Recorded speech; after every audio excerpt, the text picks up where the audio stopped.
And Saudi Arabia is agreeing to suspend airstrikes in Yemen for a 5-day humanitarian pause. The announcement came after U.S. Secretary of State John Kerry met with King Salman and other top Saudi officials in Riyadh. But Kerry warned that the pause wouldn't start for several days while diplomats convince rebels to accept the deal. Aid agencies also need time to coordinate their efforts.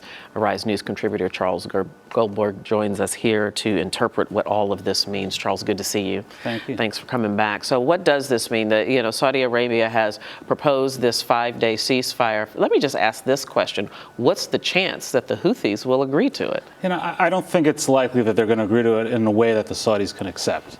The Saudis want them to stop all activity, not taking advantage of the situation.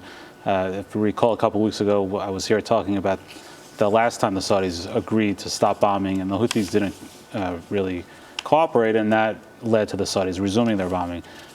Within 24 hours, we should mention, right? And even so, I think they've cut back somewhat, but even after Secretary of State Kerry's announcement today, the Saudis came out a couple hours later and just said that they're going to hit the Houthi rebel leadership in the main cities that they operate out of, because they're attacking Saudi citizens in Saudi Arabia now in the border area. So it's a very fluid situation. Things are changing by the minute, and I don't think it's all that likely right now that there's going to be a real ceasefire that can hold for 5 full days. And I want to gloss over the point that you just made, and that is that Houthis are attacking these border cities with Saudi Arabia. And as you just aptly said, Saudi Arabia said that they would react firmly. So this thing could get a whole lot worse very quickly. I think it's going to. I think that the Saudis felt that a red line was crossed when their territory was attacked.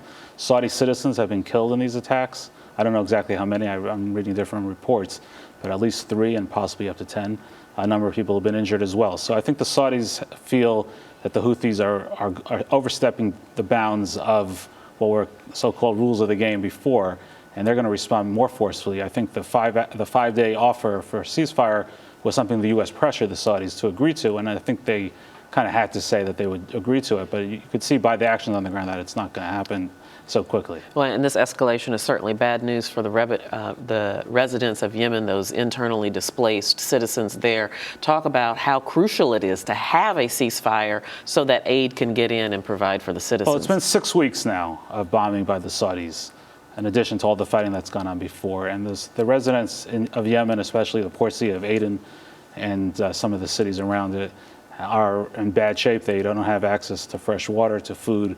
There's been a blockade by the Saudis and Egyptians of anything coming in so that the Houthis can't be resupplied. So the UN has asked for this ceasefire. The United States is pushing this ceasefire.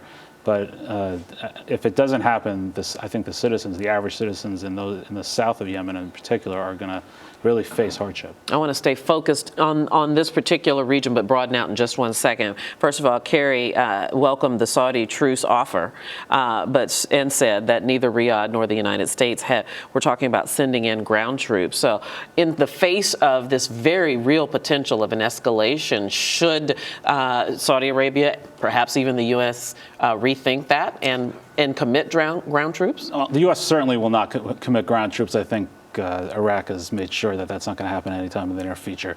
The Saudis, I think, know better than to send ground troops, because then they be getting into a guerrilla war in territory that they're not familiar with, the Houthis are familiar with.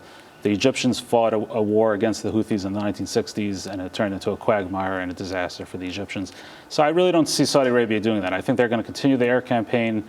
This is really a pushback against the Iranian-sponsored rebels, not only in Yemen, but in Syria.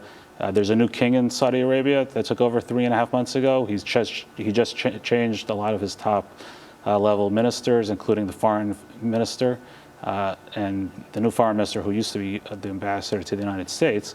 And I think that he's really pushing a new agenda for the Saudis. And it's one that is not cooperative with the United States as it was with the previous king. I think his agenda is to counter the Iranians, and that's both in Yemen and in Syria. All right, we'll have to leave it right there for now. Charles Goldberg, thank you so much. Thanks we'll get to those broader implications next time. Absolutely. All right.